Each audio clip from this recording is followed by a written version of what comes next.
Hello student, स्वागत है आप सभी लोगों का F2 4 क्लासेस चैनल पर। तो देखिए, इस वीडियो में हम लोग क्लास 10 साइंस का एक बहुत ही ज़्यादा इंपॉर्टेंट टॉपिक जो कि आप लोगों का चैप्टर नंबर जो आपका है विद्युत धारा के चुंबकीय प्रभाव, ठीक है, उससे लिया गया एक बहुत ही ज़्यादा इंपॉर्टेंट टॉपिक है जो आप लोगों का एक समान चुंबकीय क्षेत्र में लगने वाले धारावाही चालक पर बल का सूत्र। ठीक है, देखो ये प्रश्न आपके बोर्ड एग्जाम की दृष्टि से सबसे ज़्यादा इंपॉर्टेंट क्वेश्चन है। ठीक है, अगर आप बोर्ड एग्जाम 2025 देने वाले हो तो ये क्वेश्चन आपके बोर्ड एग्जाम में 101% पूछे जाने की गारंटी है। ठीक है, देखो ये क्वेश्चन आपके बोर्ड परीक्षा 2024 की दृष्टि से तो इम्पॉर्टेंट था ही, उसी तरीके से 2025 की दृष्टि से ही बहुत ही ज़्यादा इंपॉर्टेंट क्वेश्चन है।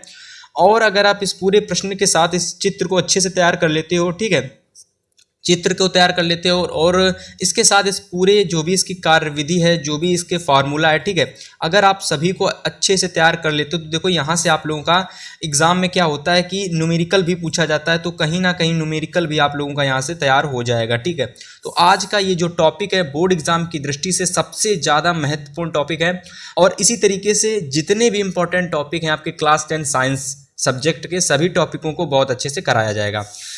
तो देखिए, सबसे पहला जो टॉपिक है एक समान चुंबकीय क्षेत्र में लगने वाले धारावाही चालक पर बल का सूत्र। ठीक है, जैसा कि आप सभी जानते हो कि जो ये हमारी हेडिंग है, ठीक है, इस हेडिंग को पढ़ने ही पता चलता है कि एक समान चुंबकीय क्षेत्र मतलब कि जो यहाँ पर हमारा चुंबकीय क्षेत्र है वो हमारा एक समान है। और मैं पहले ही बता दे रहा हूँ, यहाँ पर केवल हम लोग टॉपिक को डिस्कस करेंगे, इसका जो बेसिक है वो भी हम बताते हुए चलेंगे ताकि आपको कोई भी दिक्कत ना हो टॉपिक को समझने में। ठीक है, तो जैसा कि आप सभी जानते हो कि इस क्वेश्चन को तैयार करने से पहले हम ये जानेंगे कि ये जो क्वेश्चन है किस तरीके से पूछा जा सकता है आपके बोर्ड परीक्षा में। तो सबसे पहले हम लोग वो जानते हैं। तो देखिए, सबसे पहले एग्जाम में प्रश्न इस तरीके से आएगा। सबसे पहला क्वेश्चन टाइप इसी तरीके का पूछा जाएगा एग्जाम में, सेम टू सेम, कि समरूप, ठीक है, समरूप चुंबकीय क्षेत्र में धारावाही चालक पर बल जो बल है वो किन बातों पर निर्भर करता है। ठीक है, एक समान चुंबकीय क्षेत्र है या कह लो समरूप चुंबकीय क्षेत्र में, यानी एक समान चुंबकीय क्षेत्र में धारावाही चालक पर यदि कोई धारावाही चालक रख देते हैं तो उस पर लगने वाले जो बल होता है वो किन किन बातों पर निर्भर करता है वो बताना है। और साथ में कुछ और चीज़ें पूछ ली जाती हैं, जैसे कि बल की दिशा किस नियम से ज्ञात की जाती है। ठीक है, और इस तरीके से कुछ और इसमें ऐड करके पूछ लिया जाता है। ठीक है, क्योंकि क्वेश्चन आपके बोर्ड परीक्षा में 6 नंबर का ये पूछा जाता है। ठीक है, लॉन्ग क्वेश्चन है। इसके बाद देखिए, दूसरा टाइप इसका बन जाता है कि एक समान चुंबकीय क्षेत्र में स्थित धारावाही चालक पर लगने वाले बल का सूत्र प्राप्त कीजिए तथा चुंबकीय क्षेत्र की तीव्रता का मात्रक लिखिए। ठीक है, यानी कि जो चुंबकीय क्षेत्र की तीव्रता होती है उसका मात्रक भी लिखिए। ठीक है, बहुत ही ज़्यादा इंपॉर्टेंट क्वेश्चन है और दो तरीके से पूछा जा सकता है। तो पहला तरीका ये हो जाएगा आप लोगों का, ठीक है, ऐसा हो जाएगा, स्क्रीनशॉट ले लीजिए और सबसे पहले क्वेश्चन को नोट कर लेना और फिर इसके टॉपिक को नोट कर लेना हेडिंग लगा करके पूरा। ठीक है, स्क्रीनशॉट लेते हुए साथ में आप लोग चलना। तो सबसे पहले मैं आपको यहाँ पर बताने वाला हूँ कि एक समान चुंबकीय क्षेत्र में लगने वाला जो धारावाही चालक पर बल का सूत्र है इसको थोड़ा सा समझाते हैं पहले आप लोगों को। देखो, इसके फिगर का सबसे पहले स्क्रीनशॉट ले लो, फिर मैं आपको बताता हूँ। देखो ध्यान से एकदम, यहाँ पर सबसे पहले हम क्या लेते हैं कि भैया एक धारावाही चालक ले लेते हैं। धारावाही चालक का मतलब होता है कि ये जो चालक तार है हमारा, ठीक है, ये मतलब कि यहाँ पर दिखाया तो सीधा गया है। ठीक है, इसको हम सीधा कर लेते हैं, मतलब इसको जिस भी तरीके से घुमाओगे ये घूम जाएगा। ठीक है, तो कोई एक धारावाही चालक ले लेते हैं जिसको हम लोग क्या करते हैं, एक समान चुंबकीय क्षेत्र होता है, मतलब कि चुंबकीय क्षेत्र जो होगा वो एक समान होगा। ठीक है, मतलब कि उसमें ना तो हम कोई छेड़खानी करेंगे, चुंबकीय क्षेत्र हमारा एक समान होगा। तो हम करते क्या है कि एक समान चुंबकीय क्षेत्र में हम धारावाही चालक को ले जाते हैं।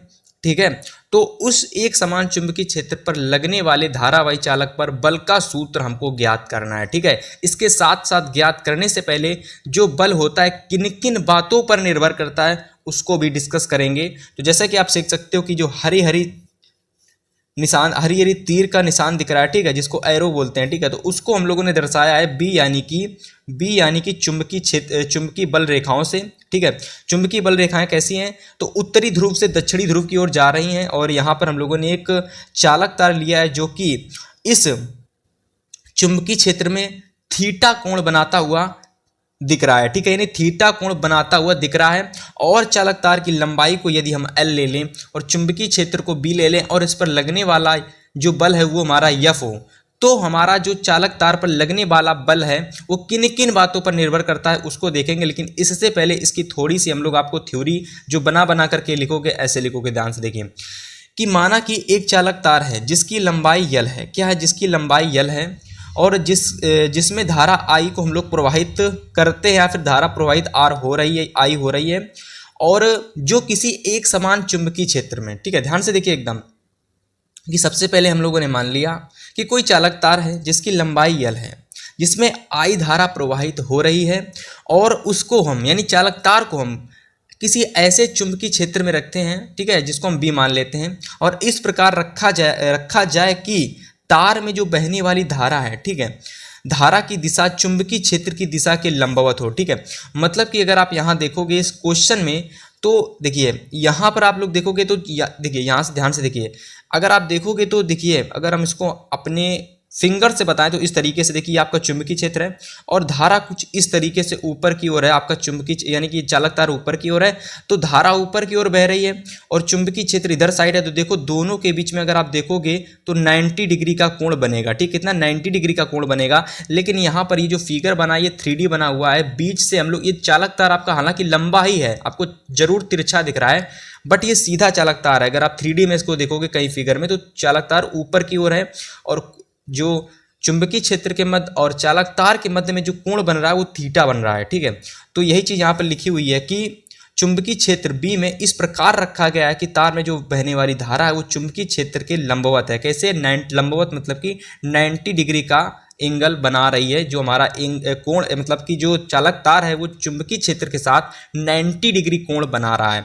तो इतना ही आप लोगों को थ्योरी में यानी इसकी पहचान में इतना ही लिख देना है, इसकी जानकारी में आपको इतना लिख देना है, बाकी स्क्रीनशॉट ले लीजिए, फिर आगे हम आपको बताएंगे कि जो चालक तार में लगने वाला बल है वो किन किन बातों पर निर्भर करता है। ठीक है, तो सबसे पहले आप यहाँ लिखना प्रारंभ करोगे कुछ इस तरीके से। देखिए ध्यान से एकदम देखिए, बहुत ही ज़्यादा इंपॉर्टेंट क्वेश्चन है कि तब चालक तार पर लगने वाला जो बल है, ठीक है, लगने वाला जो बल है, ठीक है, वो निम्न बातों पर निर्भर करता है। तो सबसे पहली बात आप लोगों की हो जाती है, यहाँ पर ध्यान से देखिए कि चुंबकीय क्षेत्र में जो बी है, जो चुंबकीय क्षेत्र हमारा बी है, ये जो बी चुंबकीय क्षेत्र है, बल इसके क्या होता है? अनुक्रमानुपाती होता है। चुंबकीय क्षेत्र बी के अनुक्रमानुपाती होता है। कौन होता है? जो हमारा बल है यफ। यफ क्या है? हमारा एक बल है, बी क्या है? चुंबकीय क्षेत्र। तो चुंबकीय क्षेत्र पर लगने वाला बल बी यफ जो हमारा होता है चुंबकीय क्षेत्र के अनुक्रमानुपाती होता है, यानी चुंबकीय क्षेत्र पर लगने यानी चालक तार पर लगने वाला बल, ठीक है, वो चुंबकीय क्षेत्र बी के अनुक्रमानुपाती होता है। तो पहली बात तो आप लोगों की ये हो जाती है।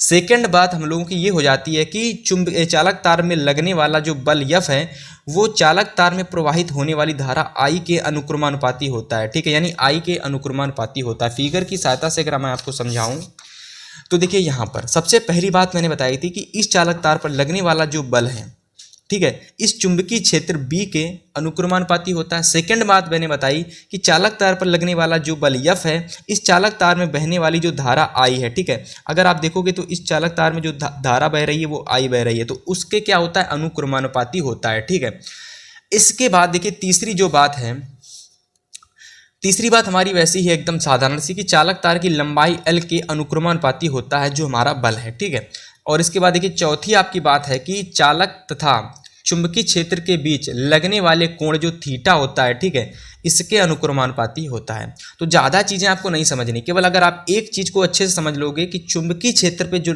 तार रखा हुआ है उस पर लगने वाला जो बल है वो भैया चुंबकीय क्षेत्र के विद्युत धारा के और चालक तार की लंबाई के और कोण जो थीटा बन रहा है, जो कोण थीटा बन रहा है चालक तार और चुंबकीय क्षेत्र के मध्य, उन चारों के अनुक्रमानुपाती होता है। मतलब अनुक्रमानुपाती का मतलब ये होता है, ये जो सिंबल होता है अनुक्रमानुपाती का होता है, और इसका मतलब ये होता है कि जितना ज़्यादा बल लगेगा, मतलब कि जितना ज़्यादा बल लगेगा या फिर जितनी ज़्यादा लंबाई होगी, जितनी ज़्यादा धारा बहेगी, ठीक है, उतना ज़्यादा बल लगेगा। ठीक है, मतलब जितना ज़्यादा लंबाई होगी, जितनी ज़्यादा धारा प्रवाहित होगी और जितना कोण बनेगा उतना ही ज़्यादा चालक तार पर बल काम करेगा। ये होता है अनुक्रमानुपाती। व्युत्क्रमानुपाती का मतलब क्या होता है कि जितनी ज़्यादा धारा बहेगी उतना कम बल लगेगा, लेकिन इसके साथ अनुक्रमानुपाती होता है मतलब जितनी ज़्यादा आपकी आई होगी, जितना ज़्यादा लंबाई होगी, जितना ज़्यादा कोण बड़ा होगा और जितना ज़्यादा चालक तार लंबा होगा उतना ज़्यादा चालक तार पर बल लगेगा। ठीक है, तो इन चार चीज़ों पर आपका जो बल है वो कार्य करता है। ठीक है, तो चलिए अब हम बात करते हैं इन सभी चीज़ों को एक साथ मिलाने पर आखिर क्या होता है। तो फिर यहाँ देखिए आगे आप लोग देखोगे इस तरीके से कि चारों नियमों को मिलाने पर, जैसा मैंने आपको बताया था अभी कि इस चारों चीज़ों को आपस में मिला देते हैं तब क्या होता है। तो देखो जो हमारा चालक तार पर लगने वाला जो बल F है, ठीक है, यदि हम इन चीज़ों को देखोगे तो अगर इसकी बल है एक ही जगह है, ठीक है, बल मतलब एक ही है ना, बदल तो रहा नहीं है, तो इन चारों को मिला लेते हैं। तो मिलाने पर क्या आता है, F जो अनुक्रमानुपाती होता है I के, B के, L के और साइन थीटा के। साइन थीटा मैंने क्यों लिया, अगर आप यहाँ पर ध्यान से देखोगे, ठीक है, यहाँ पर अगर आप ध्यान से देखोगे तो ये हमारा जो थीटा है यहाँ पर हम साइन को लेंगे, ठीक है, कॉस को नहीं लेंगे, ना टेन को लेंगे, ना कॉट को लेंगे, ना कोसेक को लेंगे, ना सेक को लेंगे। यहाँ पर हम थीटा साइन को लेते हैं। जो फिजिक्स पढ़ते होंगे, सॉरी जो मैथ पढ़ते होंगे उनको पता होगा। तो यहाँ पर थीटा कौन सा लेते हैं हम, साइन थीटा। ठीक है, तो वही चीज़ मैंने यहाँ पर लिखी हुई है, जो F होता है वो IBL साइन थीटा के अनुक्रमानुपाती होता है। इतनी बात समझ में आई आप लोगों को। इसके बाद देखिए सेकंड चीज, यदि हम लोग इस अनुक्रमानुपाती चिन्ह को हटाएंगे तो सबसे पहले हटाने के लिए यहाँ पर हम एक नियतांक लाते हैं। क्या लाते हैं, यहाँ पर हम लोग इसको हटाने के लिए देखिए अनुक्रमानुपाती के निशान को हटाने के लिए यहाँ पर हम लोग एक नियतांक लाते हैं। क्या लाते हैं, नियतांक। ये जो नियतांक होता है ये हमारा कांस्टेंट वैल्यू होती है। कैसी वैल्यू होती है, कांस्टेंट वैल्यू, कांस्टेंट वैल्यू होती है। ठीक है, तो नियतांक को लाने के लिए यहाँ पर हम एक नियतांक लाते हैं जो हमारा k होता है। तो k जब हम लोग यहाँ पर नियतांक लाते हैं तो देखिए क्या बन जाता है, फार्मूला। और यहाँ पर देखिए जब ये हमारा नियतांक हटता है ना तो पूरे जो फार्मूला बनता है उसमें बराबर का निशान आ जाता है। तो जैसे देख सकते हो कि F इज टू k हो गया जो कि नियतांक है IBL साइन थीटा। केवल k बड़ा है क्योंकि अनुक्रमानुपाती का चिन्ह हटाया तो दो चीज़ें आ गई, बराबर का निशान आया और नियतांक आया। ठीक है, इसके बाद देखिए आगे कि यदि अगर हम लोग k का मान 1 रखें तो क्या होता है कि F equal to IBL sine theta हो जाता है, क्योंकि इस बार हम लोगों ने k का मान क्या किया, 1 मान लिया, तो F equal to IBL sine theta आप लोगों का हो जाता है। तो इस तरीके से जिस फार्मूले की हम लोग बात कर रहे थे ना, तो वो फार्मूला आप लोगों का यही है। ठीक है, वो फार्मूला आप लोगों का यही है, F is equal to IBL sine theta. वो फार्मूला आप लोगों का यही फार्मूला है। ठीक है, F equal to IBL sine theta. तो इस फार्मूले को याद कर लेना, किसी चालक तार पर लगने वाला जो बल होता है उसका फार्मूला होता है F equal to IBL sine theta. ठीक है, अब देखिए क्वेश्चन में आपसे बहुत सारी चीज़ें पूछी जाती हैं, कभी कभी अक्सर दो चीज़ें पूछी जाती हैं। सबसे पहला कि बल की दिशा किस नियम से ज्ञात की जाती है। तो देखिए बल की जो दिशा होती है, ठीक है, जो बल की दिशा होती है तो किसी चालक तार पर फ्लेमिंग के जो बल की दिशा होती है फ्लेमिंग के दाएं हाथ के नियम से ज्ञात की जाती है। तो देखिए किसी चालक तार पर लगने वाले बल की जो दिशा है तो फ्लेमिंग के दाएं हाथ के नियम के अनुसार, ठीक है, दाएं हाथ के नियम के अनुसार ज्ञात की जाती है। ठीक है, तो सबसे पहली बात तो ये हो गई। सेकंड बात देखिए कि एक समान चुंबकीय क्षेत्र में, बाकी चीज़ें तो बता चुके हैं। इसके बाद देखिए यहाँ से कि चुंबकीय, ठीक है, चुंबकीय क्षेत्र की तीव्रता, जो चुंबकीय क्षेत्र की जो तीव्रता होती है उसका मात्रक लिखिए। ठीक है, यानी जो चुंबकीय क्षेत्र की तीव्रता होती है उसका मात्रक लिखिए।